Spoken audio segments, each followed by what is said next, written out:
Hello, welcome to Energy Today. I'm Joycelyn Ella Keche Ada, bringing you the latest in-depth analysis of the Nigerian energy sector. Here we focus on the policies shaping our energy landscape and what they mean for the nation and for you. On this program, we tackle critical issues like energy production, regulation, and the shift towards sustainable energy sources with a focus on the topics that directly impact your daily life. In today's episode, we are diving into one of the most pressing challenges in the oil and gas sector, crude oil theft and its staggering economic impact on Nigeria. We'll also get expert insights into the ongoing issues between Dangote refinery and government agencies. But first, let's take a look at the latest energy news.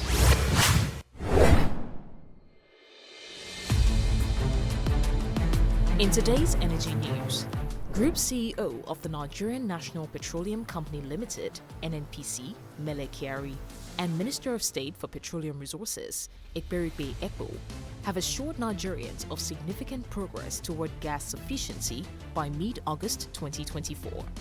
During an inspection of the Obiafo-Obricom-Oben OB3 gas pipeline, which connects the eastern and western gas networks, they emphasized that the pipeline will transport 2 billion standard cubic feet of gas daily upon completion.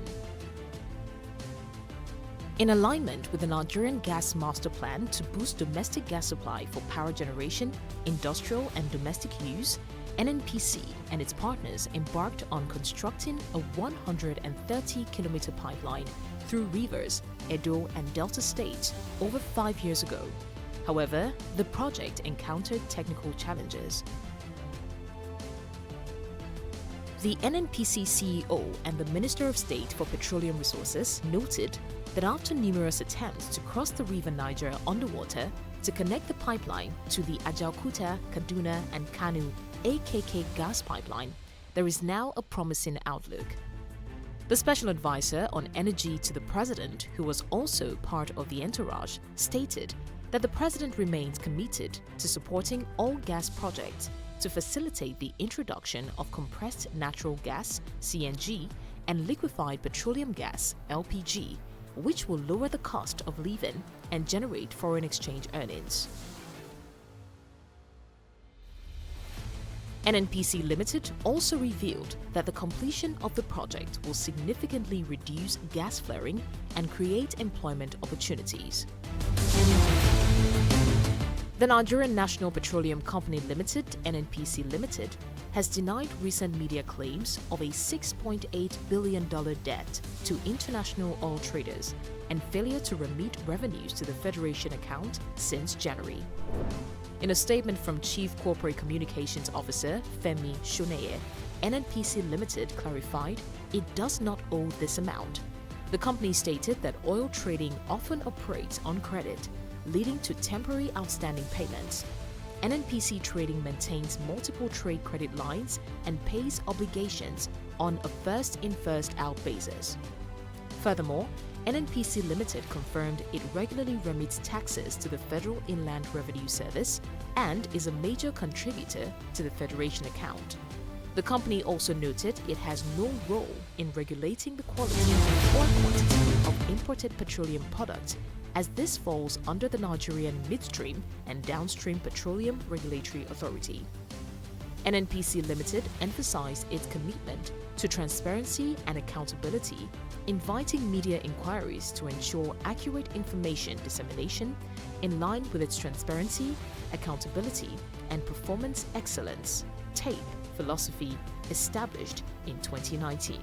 Finally, the Special Committee on Crude Oil Theft of the National Assembly has issued a stern warning. The era of oil theft is over. Chairman Ado Doguwa emphasized that anyone caught stealing will face severe legal consequences. He criticized the impact of such thefts on Nigeria's economy, stating that they contribute to unnecessary borrowing by the government. Doguwa attributed the thefts to youth unrest and vandalism of critical infrastructure, calling for an end to these destructive acts. He assured that the committee will hold accountable those responsible, including their political associates, to protect the nation's economic future. watching Energy Today. Don't go anywhere just yet. We've got much more coming your way. Did you know that Nigeria lost a staggering $10 billion to crude oil theft between January and July of this year? You heard me right. $10 billion. This is according to the House of Representatives. Now, just imagine the transformative impact that money could have if it were properly utilized in the country. Why does it seem like we're helpless in the face of these challenges? These are some of the critical issues we'll be discussing with Mr. Majid Dahiru, a renowned public affairs analyst. We began by asking him, what actions can be taken to curb this menace of crude oil theft? Here's what he had to say. Crude oil theft and vandalism are actually two sides of the same coin, because you cannot steal crude without vandalizing oil pipelines. So it is important to conceptualize these two very serious issues in order to suggest workable solutions to the federal government and all relevant authorities on how to tackle this menace that has an economic sabotage dimension. For proper perspectives, it might interest you to know that between 2009 and 2020, the Nigerian state lost over 600 million barrels of crude to oil theft and pipeline vandalism. And the total cost of this huge loss is estimated to be about 45 billion US dollars. And so if you appreciate this huge loss and considering the fact that crude oil export is actually Nigerians' major source of foreign exchange earnings, you'll agree with me that this is a national emergency that has to be tackled with the seriousness it deserves. And oil theft has not abated since 2020. As we speak today, the National Security Advisor actually stated that as much as 400,000 barrels of crude are stolen per day in Nigeria. And so if this is allowed to continue, Nigeria's foreign exchange earnings might just evaporate and ground our economy, to a halt. So all that is required to be done must be done to put an end to this menace. And I'm happy that the President has given a marching order to the Chief of Defense Staffs to actually pool all resources, all men, anything possible within the security architecture to put an end to this. And we are glad that, it is yielding results, but a lot more needs to be done in order to make sure we find a lasting solution to this very important problem. Tackling crude oil theft is beyond NNPC as an agency. The NNPC is not a security agency, neither is it one that has the capacity to actually police its own infrastructure. Securing pipelines and preventing oil theft is a matter of national security. So the first thing is, considering the importance of crude oil to our economy, I would expect the federal government to declare a state of emergency in this matter as urgently, as soon as possible. Secondly, we also observe that over time, we've seen vessels being destroyed by security agencies that are caught stealing crude oil. But we've not seen prosecution, diligent prosecution. We've not even seen the faces behind this organized crime.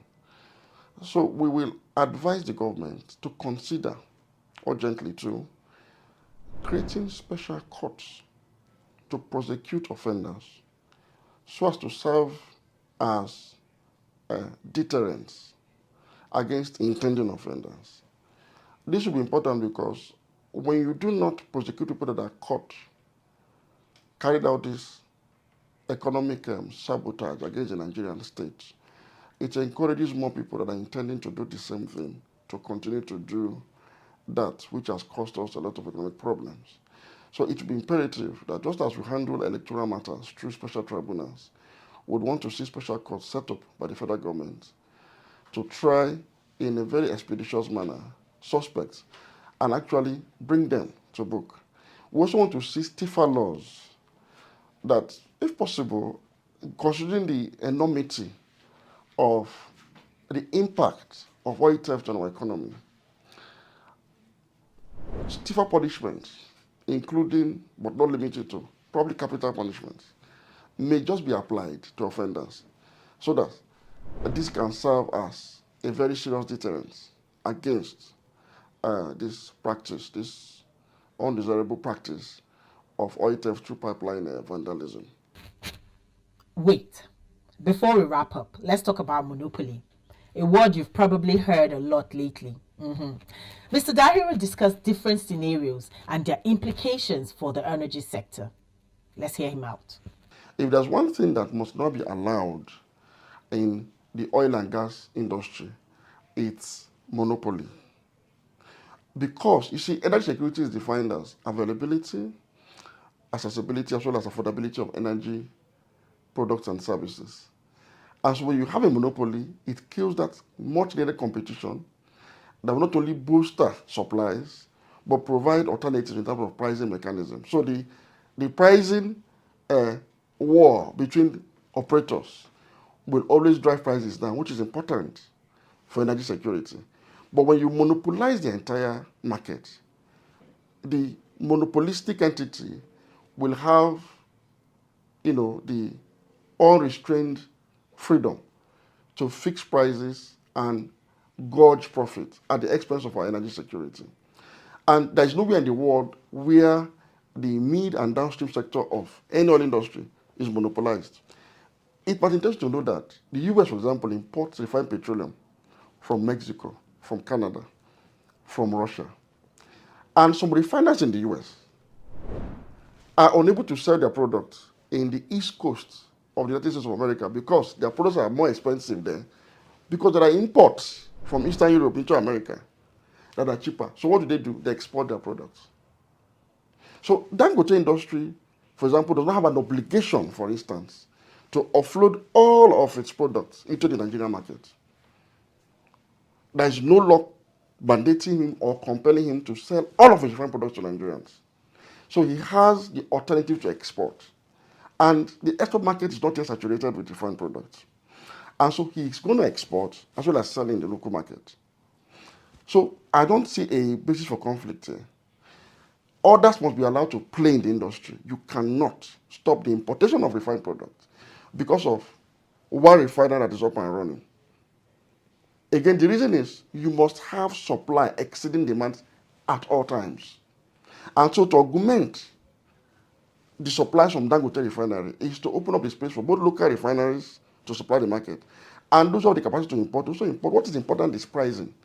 If Dangote refinery is cheaper in terms of product supply to the market than what is being imported, it that will naturally discourage importation. But if it is not cheaper, for example, definitely you cannot force Nigerians to buy domestically refined petroleum products at a higher price when they can get something cheaper from the import supply chain. So I just think it's a matter of pricing. But the market must be deregulated as it is. It must be left deregulated. You see, we cannot turn around to now re-regulate a market that has been deregulated to create private entities like Dangote refineries. That should be an unfair trade practice, and it will not augur well for our economy and our energy security needs as a country. All right, it's time for a quick break, but don't go anywhere because when we return, we'll dive into the controversial issues surrounding Dangote refinery. Stay tuned.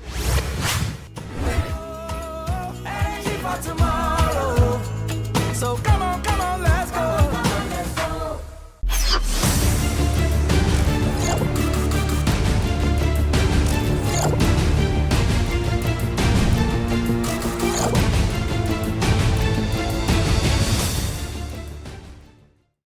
Welcome back. If you're just tuning in, we've been speaking with Mr. Majid Dahiru, a public affairs analyst who has been sharing his insights into the energy sector. Stay with us as we continue our discussion on these critical issues.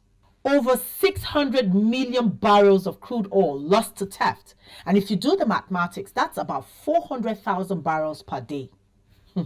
Moving on, these issues surrounding Dangote refinery have been in the spotlight for some time. Is the dust finally settling? With his deep knowledge of the sector, we had to ask Mr. Dahiru for his insights and recommendations on this matter as well. I think there are lots of misconceptions out there about how the oil and gas industry operates in Nigeria and even globally.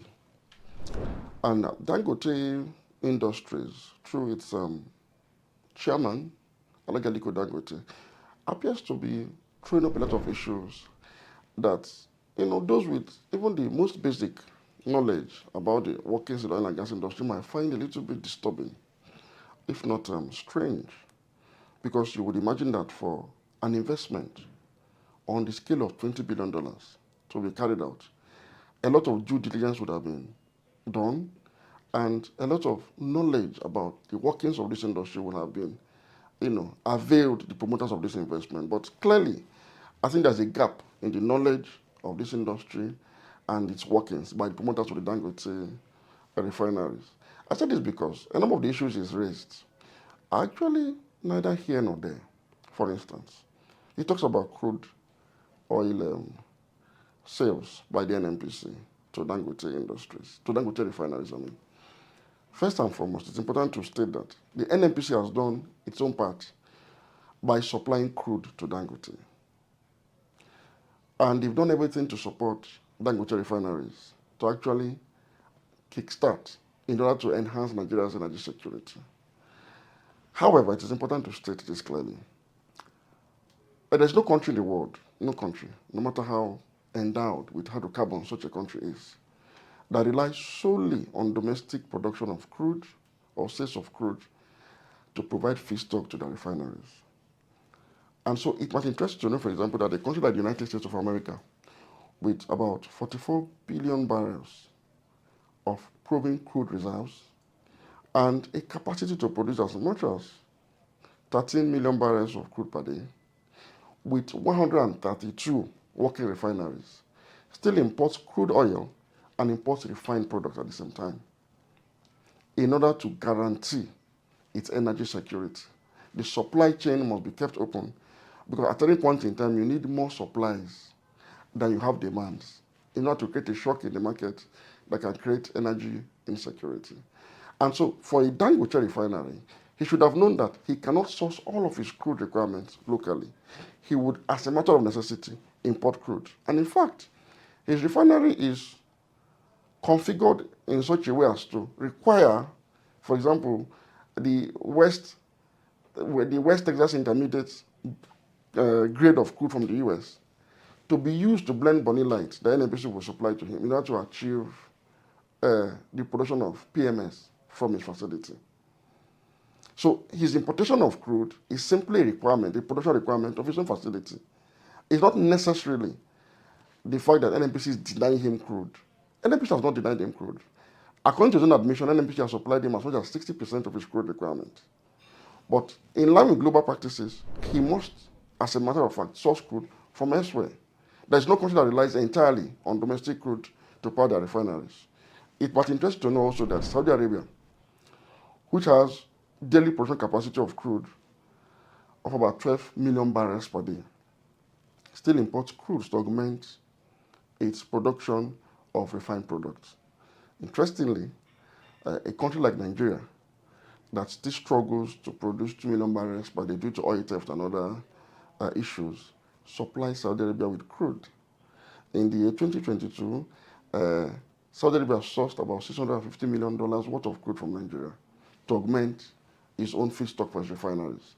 So these are the dynamics that I had expected the promoters of the Dangote industries to be quite familiar with and not begin to see this as so strange as to raise the kind of brouhaha that they are raising in the polity as we speak. One of the most interesting points made by our guest, Mr. Dahiru, is that despite being global leaders in oil production, the United States and Saudi Arabia still import crude oil from other countries, even though these nations hold significant oil reserves and lead in production. They import to meet their demands. So the question is NNPC Limited obligated to supply crude to Dangote refinery? And what about the perception surrounding NNPC Limited's role in clarifying these issues? Here's what Mr. Dahiru had to say. Yes, in the PIE, the NNPC and other local oil producers have an obligation to supply crude to Nigerian refineries, which includes Dangote refineries. But this obligation is also underscored by a willing seller and a willing buyer arrangement because it's a free market enterprise. The PIA does not give the NNPC or the NUPRC the powers to dictate prices for oil producers. NNPC itself is an oil producer, and the IOCs are also oil producers. And so, what the IOC and NNPC cannot do to Dangote is to deny them crude. But in supplying them crude, it has to be on a willing buyer and willing seller basis, which means both parties must agree on a price or a pricing template that is favorable to their investments and their profit margins. And so, once that condition is met, there will be no problem. But the problem here is that Dangote is not, apparently, is not willing to submit to that arrangement of willing buyer and willing seller with the IOCs. Even though the NNPC, being a Nigerian entity, had bent over backwards without breaking the rules, but trying to give support to Dangote refineries, have sold crude oil to Dangote at $1 discount per barrel, which is going to cost you and I, as Nigerians, about $600 million of support to Dangote Industries. But the NNPC is a Nigerian-owned company, so it can absorb such costs for the purpose of supporting an indigenous entity. But the IOCs are going to trade strictly according to their own terms, which is tied to the dynamics of international crude pricing mechanisms. And so it has to be on a willing buyer, willing seller basis. The NUPRC cannot dictate prices to the IOCs or to another entity that supplies crude in Nigeria. I think Dangote should cooperate more with the regulators and, of course, the NNPC being a major operator in the industry. I have seen over time that the Nigerian government has invested heavily in Dangote's efforts to build what is now the largest refinery in Africa. It's been promoted almost like, a national asset.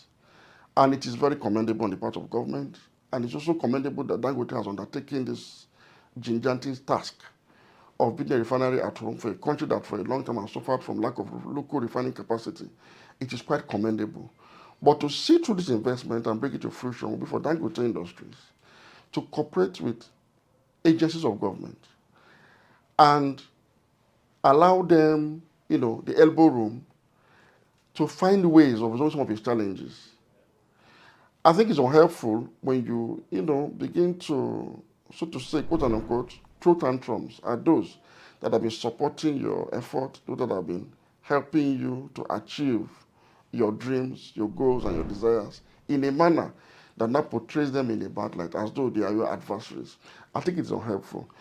Dangote Refinery has come this far today because of the support of both the NNPC, the NMDPRA, and the NUPRC. And so it's important for Dangote to acknowledge this and continue to work closely with them to find any solution to some of the challenges he might be facing in his facility. And that's a wrap on this episode of Energy Today. I'm Joycelyn Ella Keche Ada. Thanks for joining us.